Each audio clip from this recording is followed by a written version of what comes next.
Today is Victory in Europe Day. Just as I have a dream. A salute from Mr. Nelson Mandela. And Mrs. Thatcher.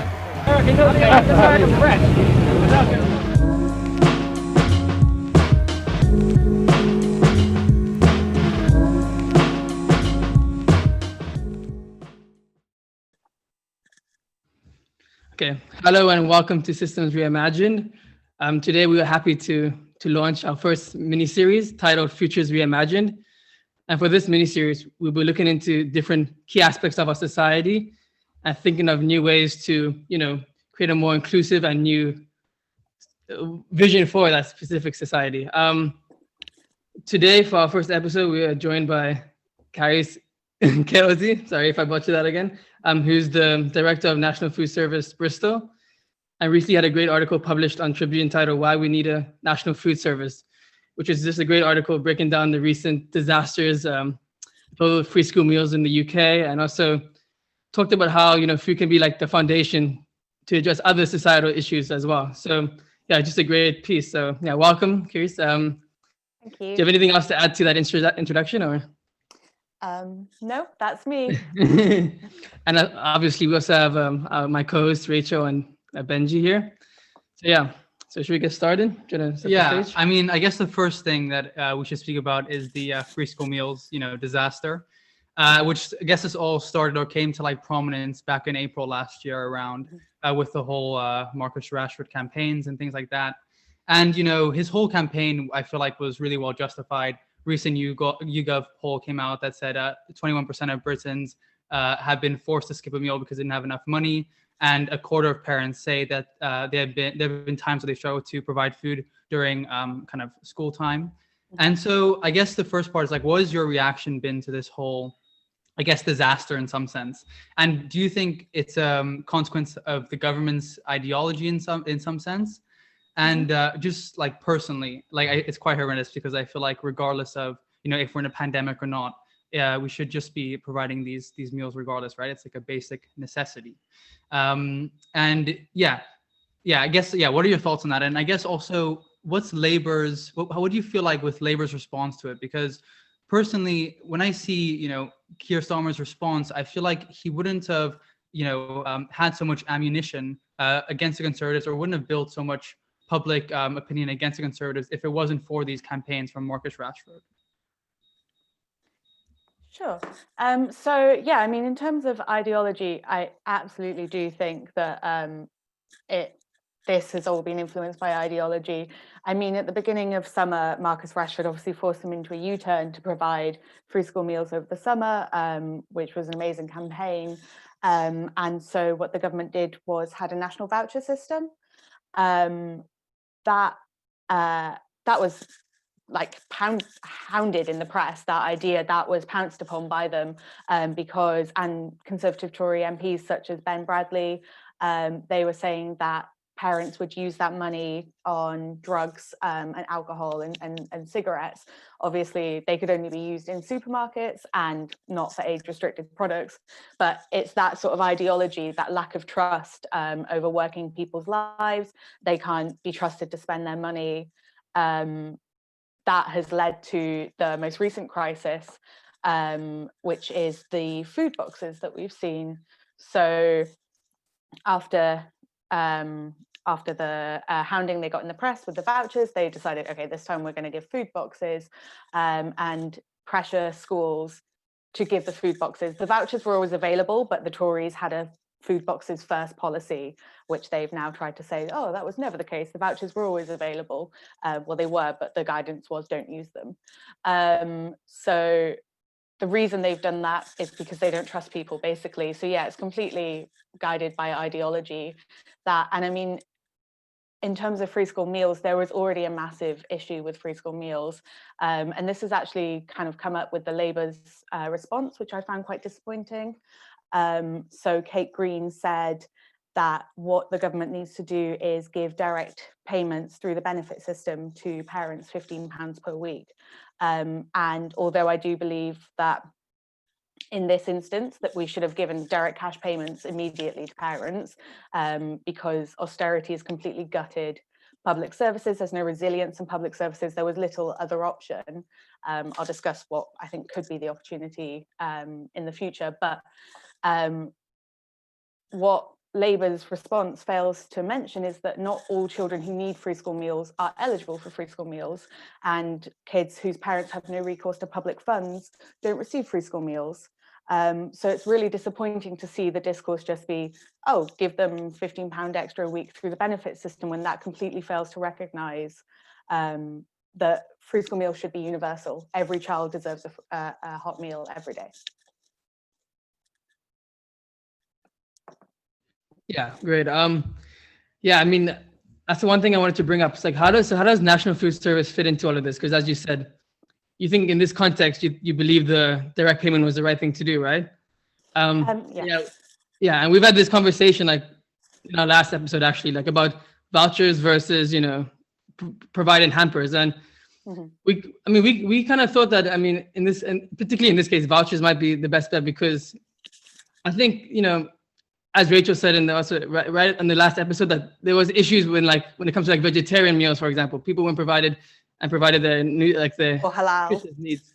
Exactly, or halal, exactly.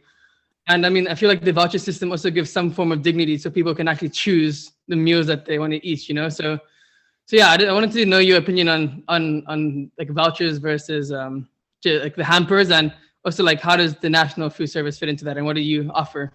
Yeah. So I think had we had a well-funded National Food Service at this point in time, what we could have been asking parents is, what do you want? Because that's real choice that we can give them. Obviously, they can have choice in the supermarket, although I'd contest how much choice you really have in the supermarket, choosing between 5 different brands of the same thing. But you could have asked them on a case-by-case basis, what do you want? For some parents, obviously, direct cash payments may have been what they prefer. But some parents might have wanted ingredients sent to them, and some parents might have wanted cooked food sent to them. So we know, obviously, if you're struggling with money anyway, you're probably also time poor and in fuel poverty.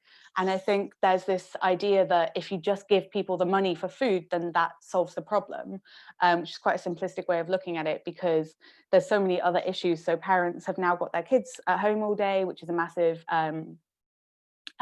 extra time. They have so much more time, to give to their kids. So on top of that, what you're asking them to do is go to the supermarket to buy extra food. And if they don't have a car and they can't carry a week's worth of shopping for their whole family, that means they have to go twice. That also means they have to cook every day. That's a big use of their time as well. And also, they might not have the money to cook with, the fuel costs for cooking. They may not even have the infrastructure in their kitchen to cook this food. A lot of people don't have an appropriate kitchen. So I think it's kind of simplistic just to say, oh, if you give them money, then that's the end of the problem. If we'd had a National Food Service, we would have been able to deal with this problem a lot quicker. So branches of the National Food Service across the country, as soon as we went into lockdown, my branch didn't really exist very much before lockdown. And in the first week of lockdown, we gave out 100 cooked meals. And in the second week, we gave out 558 cooked meals. And that was just 3 friends with no funding whatsoever, just a community space and a load of people saying, have some ingredients. If we'd had a massive public infrastructure in this country, what we could have said to parents is, what do you want? Do you want the vouchers, or direct cash payments more likely? Do you want these food boxes, or do you want a cooked meal delivered to you? And it would be delivered by well-paid unionized workers. So it could be more like it would have been a more individualistic, I guess, approach, for everyone's material conditions, right? It's essentially what you're trying to say. I think it would have given people the choice, as to like a genuine choice as to which works best for them. Yeah, definitely. Yeah. Do you have anything to say on that? Yeah, so I can imagine, like, logistically speaking, this would have, like, if you wanted such a personalized and tailored service to the family's needs, I guess it would have to be hyper localized, right? So yes, that's the key thing about the National Food Service, is that it's integrated into the community that it belongs to, and within that you can offer choice. We asked people, what food do you like? We catered to dietary requirements, and we asked people the kind of foods they like. So it is completely possible. Yeah. Rachel, do you have anything to add on that? I was just going to ask, in terms of how localized the initiative is, we've seen obviously some councils offer free school meals or hampers and kind of go against like government policy with it from April and especially October time. How do you think that local councils can kind of be a part of that, even if it's not what kind of central government is advising for? Well, yeah, I mean, absolutely. I think local councils need more funding to be able to do things like this. I think a lot of them do work really well with community groups, and I'd like to see that continue. No matter how the National Food Service is funded in the future, whether it's through central government or whether it's through local authorities, you need to make sure that those local authorities aren't replacing these community initiatives and aren't just bringing something in and artificially placing it there, but are working with groups that already exist and making sure that they're supported, because I think that's a key way of like building up the community around food. Yeah. Yeah, great. Great. Yeah. So I have a question around building the community around food. Why is why would you consider basically the foundation to address on top of these other issues as well? Because you also mentioned social eating, right? So along with just feeding people, just also trying to build relationships and to address certain crises within the community. So can you talk about why you would consider food like the key point to that, Yeah, so the National Food Service is about social eating. So it's about creating community dining halls in every neighbourhood across the country. And yeah, my favourite explanation is it's bringing the community together around food.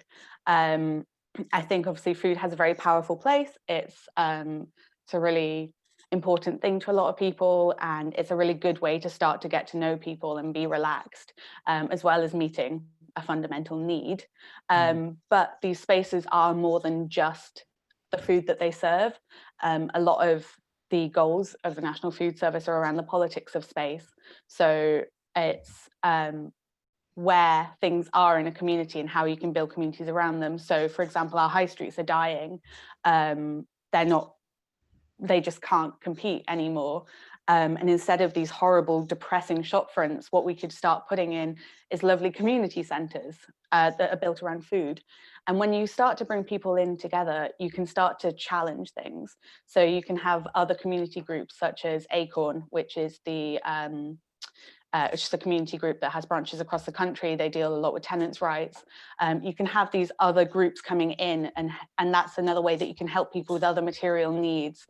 And once you sit around the table with someone in your community and you break bread together, it's a lot harder for you to believe the lies that, for example, the Sun newspaper prints about your neighbour, because you know your neighbour and you know that they're not like that.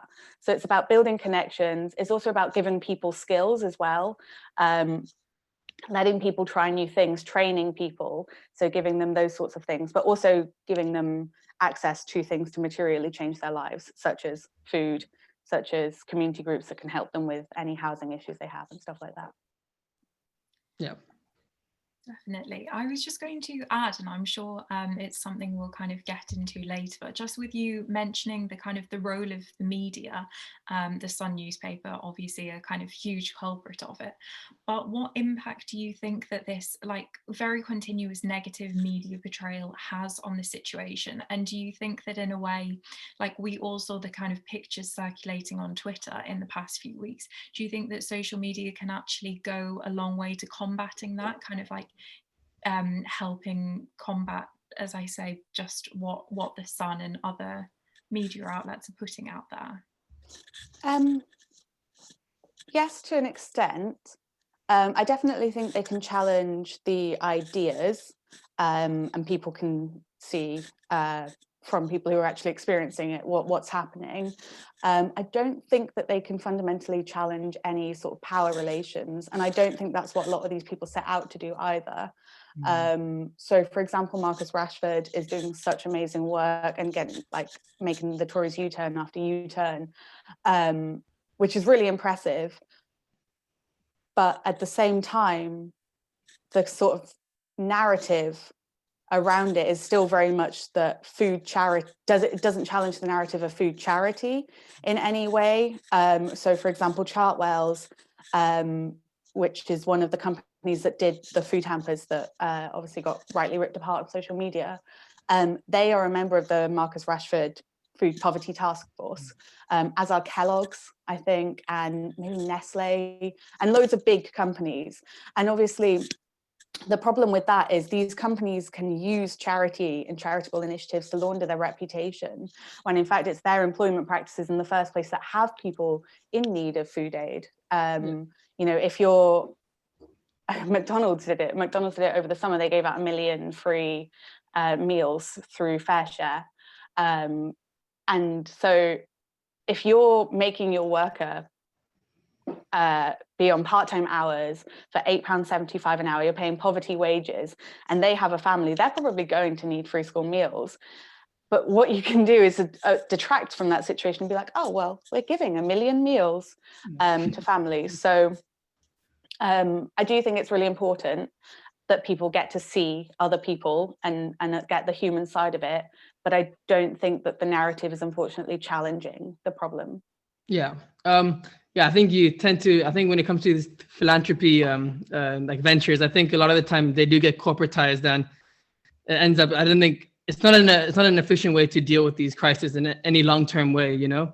Yeah. But yeah, I think this kind of opens the door to discuss, I guess, what's the difference between charity, mutual aid, and just, you know, more public funded ways of providing food for people. Could you break that down a bit? Yeah, so there's sort of an intrinsic problem with food charity and food aid that's really hard to navigate. And the people who work in food banks deserve a lot of praise. They're doing really hard work, and they're like working out the goodness of their own heart, and there's nothing to criticize what they're doing whatsoever. It's more about the way that the Tory government is able to use this. The state relies on the goodwill of people in order to roll back welfare. David Cameron called this the big society. They consider it to be a good thing when more people use food banks. So, you know, they know whatever they do, people will try to shield people from the worst effects of austerity. So it's a really difficult problem, but by existing, you're providing further incentive to enact further welfare retrenchment. It's really tricky. So that's why I think this is the difference between solidarity and charity and mutual aid and charity, is that you need to start challenging the fundamental notions of why people get into food insecurity in the first place. You need to start challenging companies paying poverty wages. You can't accept corporate partnerships with them. You need to challenge the idea of means testing, for example, and promote the ideas of universalism. Everyone deserves this. We're not just wealthy middle-income people who are trying to help poor people. We are human beings in a society who believe that everyone has the right to food, and we're going to campaign and also create the circumstances that they do have the right to food. So it is really difficult, but I think it's also the idea of people having control as well. So the National Food Service Centres will be user-led, so they're owned by the people in the community, they're run by the people in their community. And I think that's another key part as well, giving people ownership. Did I read on the website as well of National Food Service that it's not like it doesn't discriminate in terms of like who gets meals, in terms of like what your wages or whatever? Is it like is it more of a universal program, right, for all income levels and stuff, right? Exactly. Everyone can come to the National Food Service because it's a public good. Yeah, exactly. That's such a great idea. And in terms of like, I would say like I feel like sometimes there's kind of like as to what you're speaking about before in terms of wages and things. I feel like there's quite a disconnect, right, in between people. If you ask someone, oh, should kids have meals all the time? Should like nobody go hungry? Everyone would be like, yeah, of course, like, nobody should go hungry. But then when you actually get down to the root causes of these things like, bad pay or and things like that, it's, people try to justify it in some sense, right? Like it's almost as if it's the worker's fault that they get paid that little, whatever it may be, right?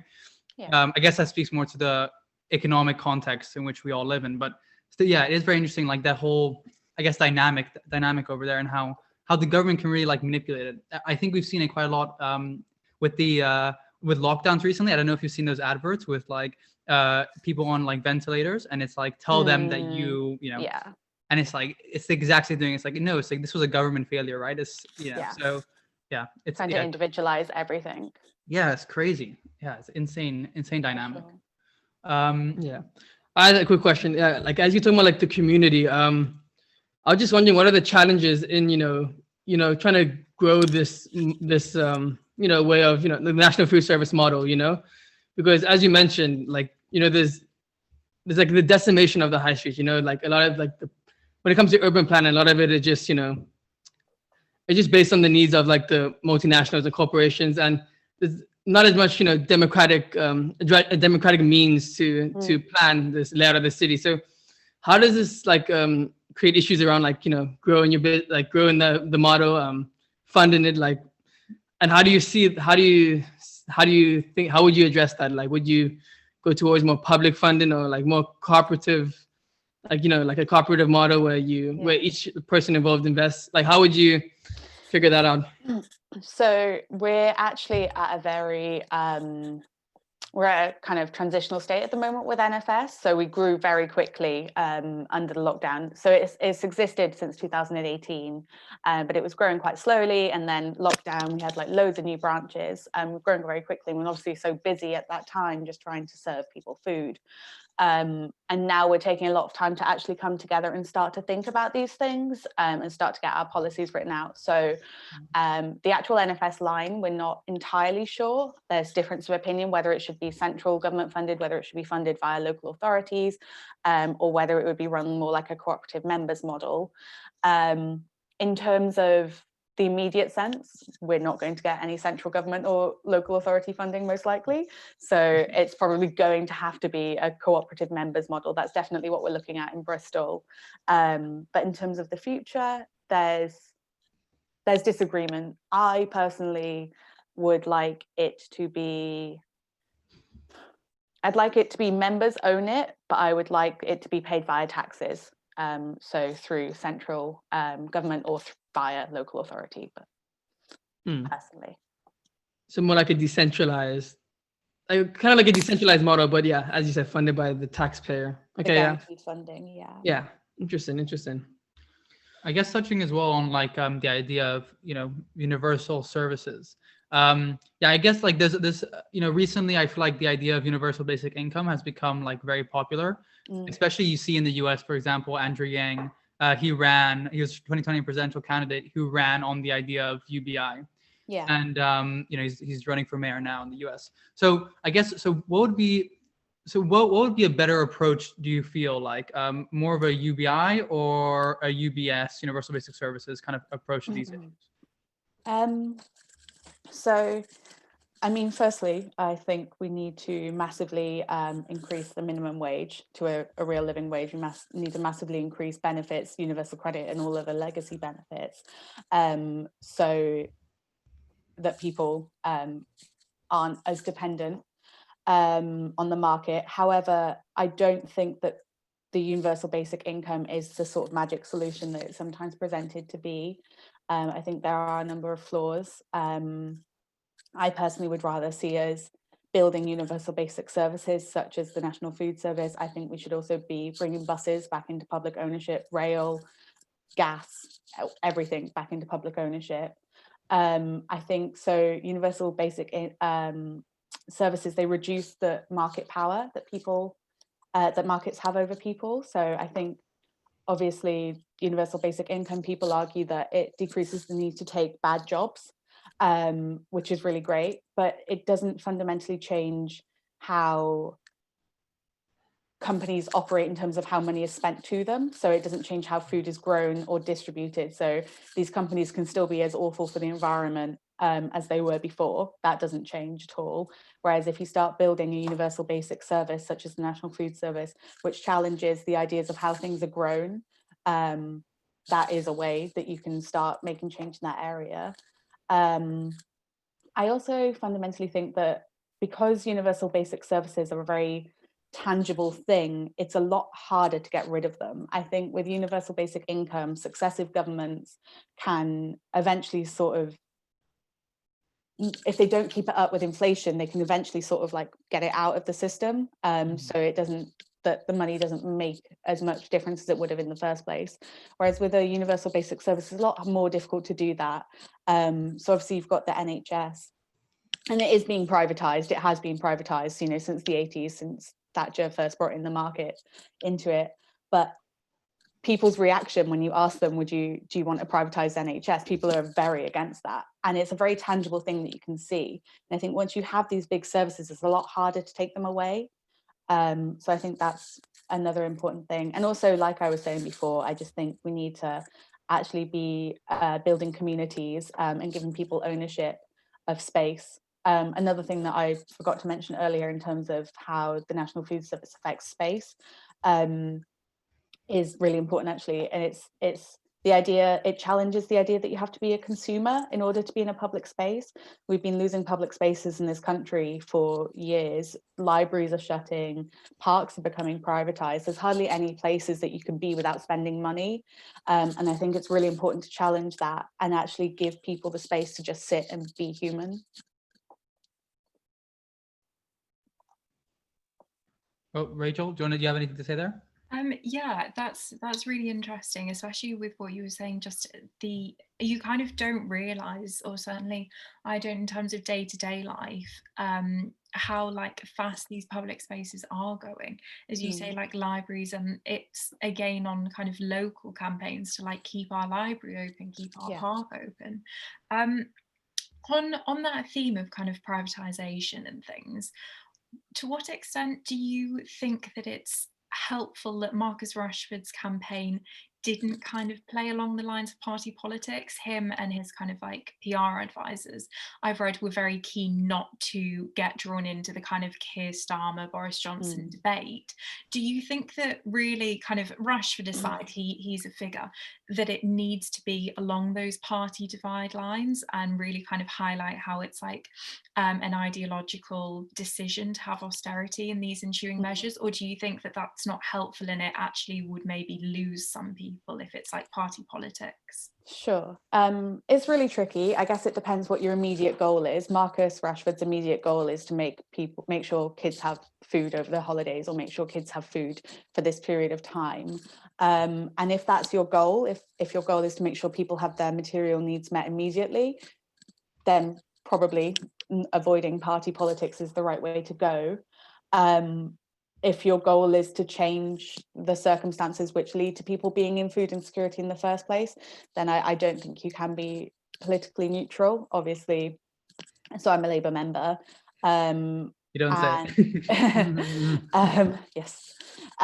So I think you have to acknowledge the effects that austerity have had onto food insecurity. There's no kind of way around that, and you have to present a progressive change.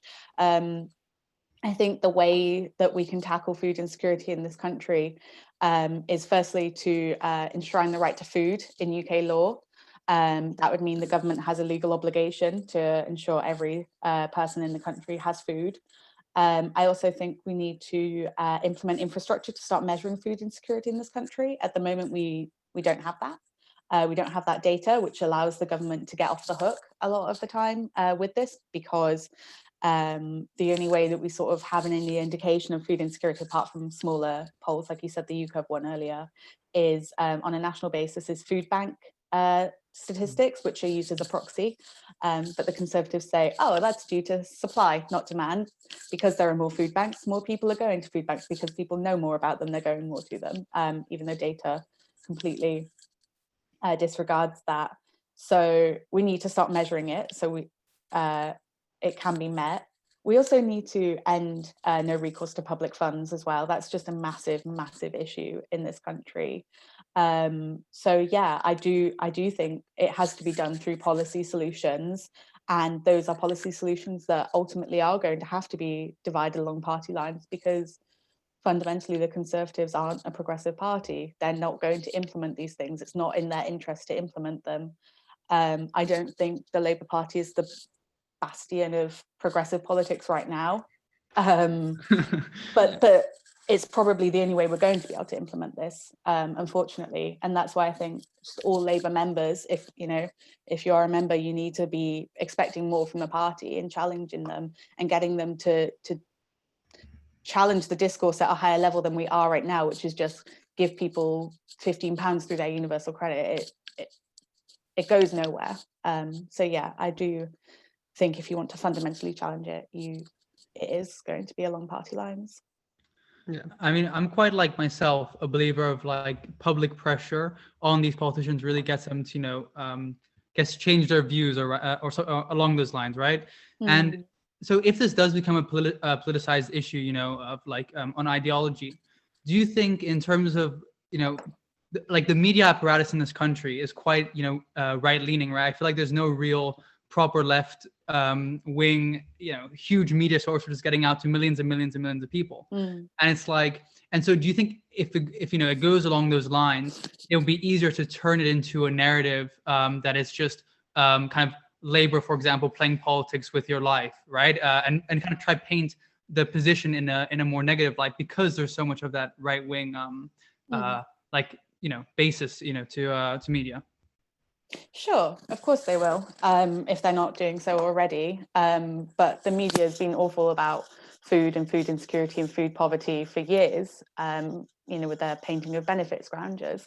So I don't think we can rely on the mainstream media at all. Yeah, in terms of obviously they're on side right now and they're allowing Marcus Rashford to do his thing right now, which is great.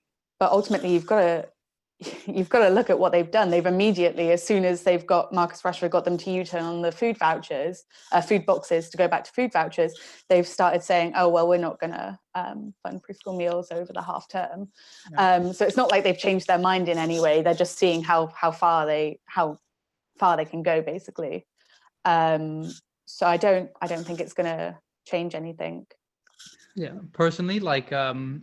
Yeah, I find it crazy that I don't know if you saw that interview of Piers Morgan and Matt Hancock about like the preschool meals disaster. But there he was actively, trying to defend his position that like, oh, it's really good that we're providing these, meals and things. But then he didn't want to say he regretted not voting for them. Yeah, that was a really tragic interview. It's so bad. I was like, really embarrassing. Like, I don't understand, just from a politics perspective, how I guess the Conservatives haven't realized that this is a really kind of easy points thing for them to like really capitalize on PR wise, right? And it's like, I just find it insane how they're still, after almost a year, like dragging their heels to try, implement these changes.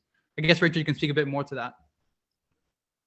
Yeah, can I just add super quickly as well, in terms of like, we've seen the kind of preoccupation with like hiring number 10 kind of spin doctors like we had in the Blair years, and this like emphasis on good press and publicity.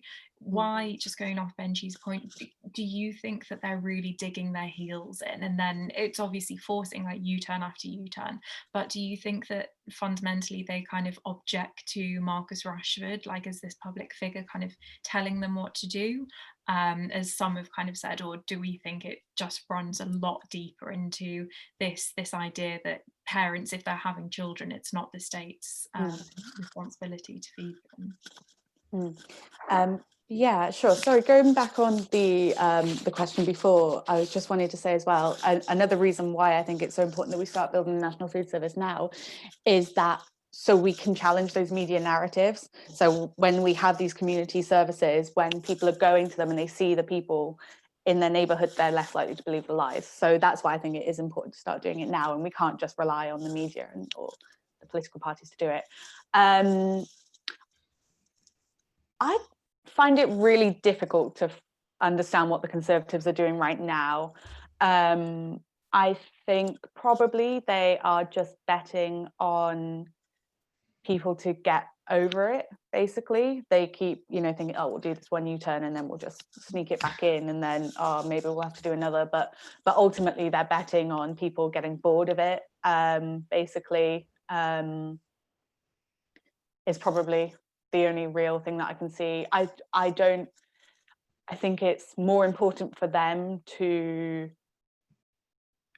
commit to their politics and their class ideology, and maintain those class and power relations, than it is to look a bit silly in the press, because ultimately they know they have the media on side. I mean, even now, how many people have died? 100,000? 100,000. Oh yeah, I think, yeah. I mean, I think there's like the excess deaths maybe over 100, but I think Okay. it's 100,000. But COVID deaths like were 90,000 or something. I mean, Okay. still pretty bad, right? Yeah. So Not yeah, like- around that, and they're still like leading in the polls, more or Yeah. less. Sometimes they dip, sometimes they go back up. So they know fundamentally they have the media on side.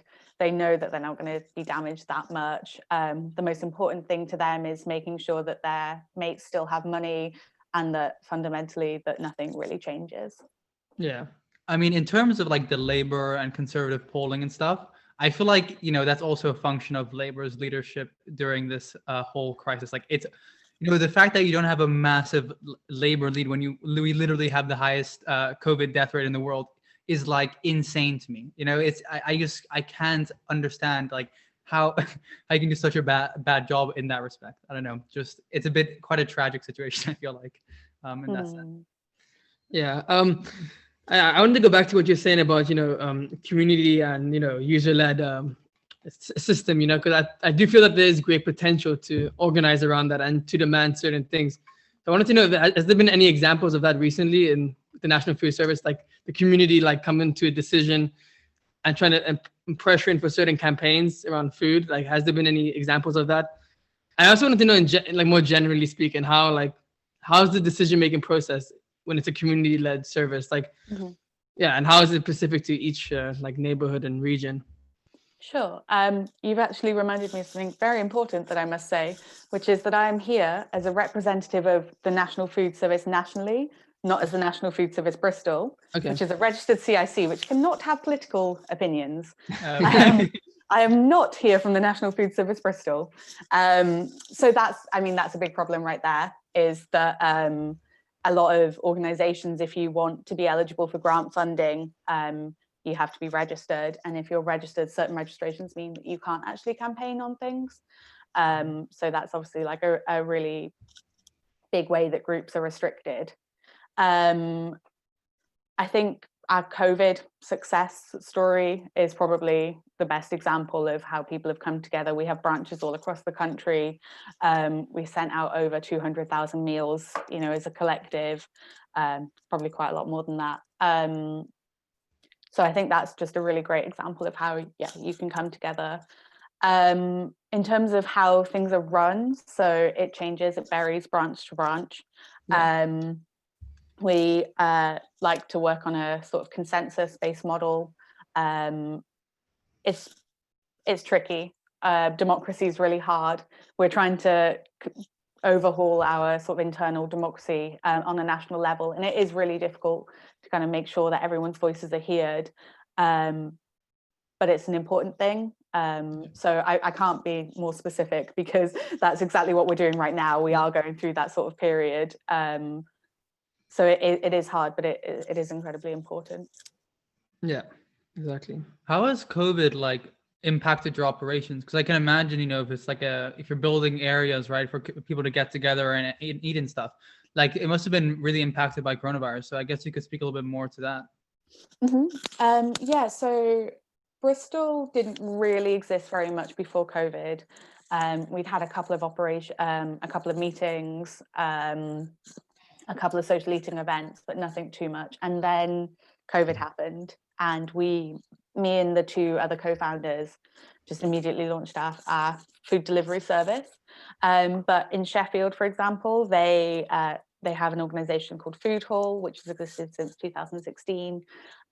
It was a lot different for them. It was a lot trickier, because they very much did have a community built around them, and they had a lot of people who didn't really have anywhere else to sort of go, anywhere safe that they could go, who would come in most days and spend time there. So it was a really difficult situation for them, as things were coming in and everyone was like, oh, what do we do? Do we close? Do we do this? Do we do that? How do we protect each other? So they tried to stay open for a while, and then they converted to a takeaway service up until the full lockdown.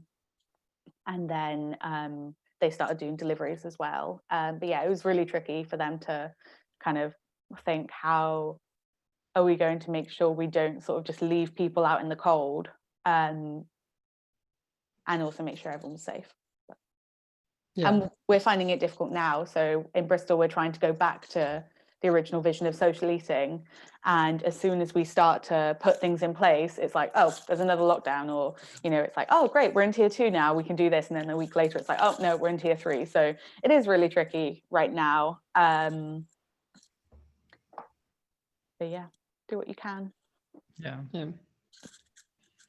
Yeah, I was just going to add on that. Obviously, it's such a difficult situation, but do you think that there are any kind of benefits or silver linings to the lockdown? I was reading an article recently on kind of food bank usage, and they'd seen donations, which of course is not the tackling the root of the problem, but just kind of donations from individuals in the community rise, because, and whether this is a good or a bad thing, on that kind of individual level, people were seeing themselves who don't suffer from food insecurity. When they were going to the supermarkets, they were seeing empty shelves and not being able to buy the things that they would normally do, or kind of give their children the things that they would want to.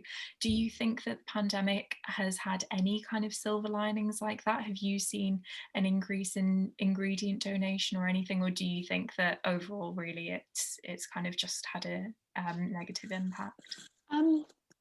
I wish it hadn't happened, but considering it has, yeah, I mean, for sure, people, it's in people's consciousness a lot more. People are more aware. People recognize how sort of insecure their own situation is. I mean, most working people are only 2 or 3 paychecks away from being homeless.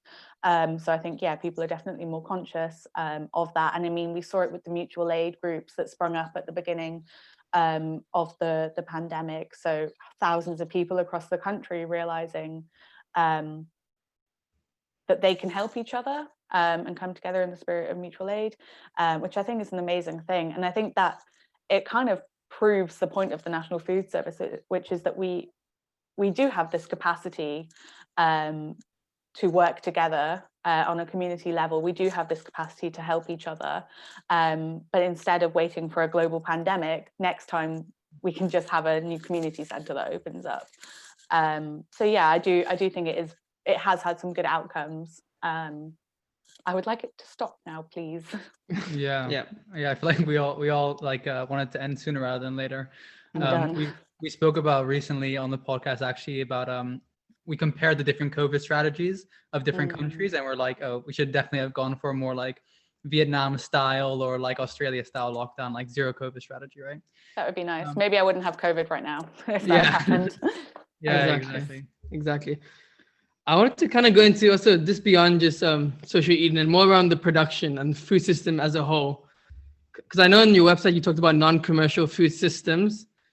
So I was wondering how you envision that that side of things. I know like a lot of people on the left, we tend to like go more towards localized food production and around like the commons of food.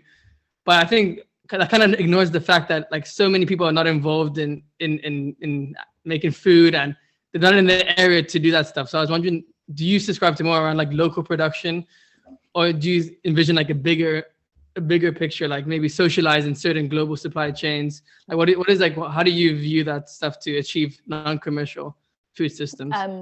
Yeah, I mean, it's tricky because we live in a very wet, cold country, so we can't grow that much produce. I mean, I think it's over 50% of our vegetables are imported, and it's around 80% of our fruit is imported. So obviously we can't grow that much in the UK anyway. I do think we could be doing more. We could be investing in alternative technologies and actually giving money to progressive and ethical farming in this country, rather than so much money on the dairy industry and the meat industry, which is terrible for this country, but they've got huge lobbies. So we could be doing more in this country. And I do think there is so much public space that could be repurposed to be used for community growing initiatives, and we should be doing that. Obviously, it can't supply all of our food. Long-term solution, socialism everywhere. Short-term solution, supporting, supporting workers in other countries. So obviously you had the strike in India recently.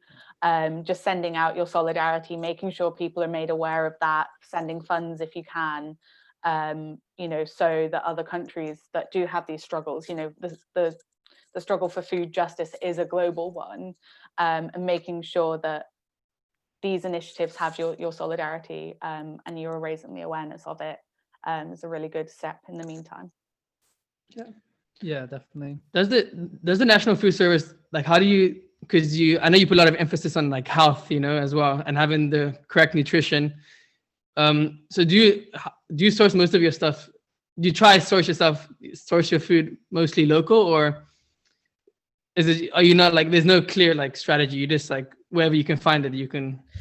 Well, this is a problem with the way that sort of food charity is set up at the moment, is that it's so reliant on wasted food from big corporations, that is then like repurposed and sent to community groups.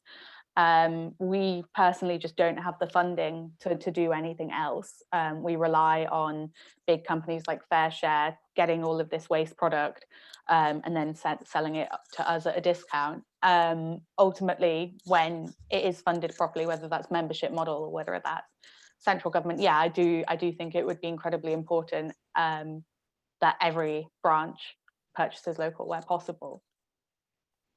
Yeah, I guess also kind of sustainable agricultural kind of methods and stuff goes into that as well. But do you think that there's I guess it'll be difficult under like the government, but Boris Johnson has a lot of this rhetoric about building back better, right? I mean, do you think do you think that could fit in, like your product could fit in with that in some way, or is it really just, I'm hoping until labor gets control, and then you can maybe put pressure on them and stuff like that? What's like the I guess the political strategy in some sense, right? How do you pressure the government into kind of allowing you to grow in a sense? Yeah, I mean, we're not a campaigning organization. We're primarily existing to set up the community groups and set up these kitchens, and give people like direct power and direct material benefits. Obviously, alongside it, you do raise the issues of, this is why food insecurity exists, this is how we can solve it. I think it would be really tricky, and to not get co-opted by different people's political game ends. So, if the government did want to fund us, please fund us, but there'd be like very strict sort of agreements with that, where, this is the problem, when the government funds organizations and charities, it's with a gagging clause. So if you have central government funding, you can't speak out against them. So it's very unlikely that we would be able to get any central government funding. I think on a local level is more achievable. So working with your local authority to be able to do things, that's probably where change is going to happen most. I know in Bristol, the Bristol City Council's 5-year plan, 25-year plan up to 2050, does contain a lot of references to repurposing council land for community growing and stuff like that. So I think just checking to see if your local authority has anything like that, if not pressuring them on a local level. And I know, for example, Liverpool has just enshrined the right to food in their council. So that's now a law in their local authority. So that's another thing that you can be doing on a local level as well. Yeah, that's great. Do you have any other questions to ask? Yeah, I also wanted to mention briefly about like legislation that you had in mind. You briefly talked about how you would like to, make it a right to have access to food. Yeah. But do you have any other further like concrete legislation that you have in mind? And is there also like examples, within the UK or, in other countries as well, that you kind of draw inspiration from when thinking of legislation, So enshrining the right to food, also measuring it, that's a very key point. You can't just enshrine it and not measure it, because it'll let them get away with it. And no recourse to public funds, massively increasing benefits and minimum wage, Obviously, funding local authorities properly is the most important things that could be doing right now. I know Brazil has really good progressive community dining policies. I can't remember what they're called now, but Brazil, if you Google it, I'm sure you'll find it. So taking inspiration from them would be really good. Yeah. Good. Rachel, any questions to ask? I'm just really interested still in the idea of kind of like social eating and social spaces. And as you were saying, just like breaking bread with neighbors and things. It's something so simple in some ways, but as we were saying about kind of like media portrayal and just getting to know like your neighbors, it really like is so important. I was just wondering if you could kind of talk a bit more about that. What do you think is the best way to repurpose some of these social spaces? Do you think that community centres and halls, like there's one in sort of most towns now, the building at least, whether it's like being repurposed to a private kind of business is another thing. How do you think is the best way to just kind of bring that about and have that tearing of bread? And I know it's very difficult as well in the pandemic because with social distancing and things. So do you think there's any way that that can happen maybe virtually, or do you think that that's just not really an avenue kind of worth exploring at the moment? Yeah. In terms of getting people there, the food is just sort of the law, you know, it's more about what the space can be used for. I think in terms of the community spaces that exist already, they're often not very democratically run or owned. They're often run by the council, for example, with little input. So I think that's a really important thing as well, just making sure that people know that this is for them and by them as well. In terms of online, yeah, it's really tricky because a lot of people obviously don't have access to the internet, don't have technology, don't know how to use technology. There are obviously things that you can do around that. So for example, in Bristol, we are going to start running sort of free training on how to use certain things, how to use Zoom, how to use certain apps and stuff like that to help people. It's not the whole solution. We're just going to have to wait, unfortunately. I mean, what we're doing in Bristol as well is we're about to launch a takeaway service, which is going to be in the same venue that we'll be running our social eating from. So it's like the same time that it will be the same day of the week, and people are going to come, and it operates on the same sort of way. So it's a pay what you can thing, and people get their food and come back. So it's not ideal. It doesn't have the social element to it, but hopefully it'll get us in people's minds for when we can come back. Yeah, definitely. I mean, personally, I don't have anything else to ask. Rachel, anything else? Or no, I think you've done such a brilliant job at answering all of our questions now. Good. Thank you very much. Like, No we definitely appreciate you coming on and I guess giving us insight into what you guys do there at National Food Service and stuff. So yeah, this is the first Futures Reimagined episode. I hope everyone enjoyed. Is there anywhere people can contact you or reach out to you or get your social media? Yes, please join us. So if you search nationalfoodservice.uk, you'll find our contact form on the website. So please get in touch. Great. Yeah, and also if you send us like I guess the links, we can attach it to the bio of the video. Amazing. So everyone's just can access it. So yeah, I guess thank you very much, and we'll see everybody later.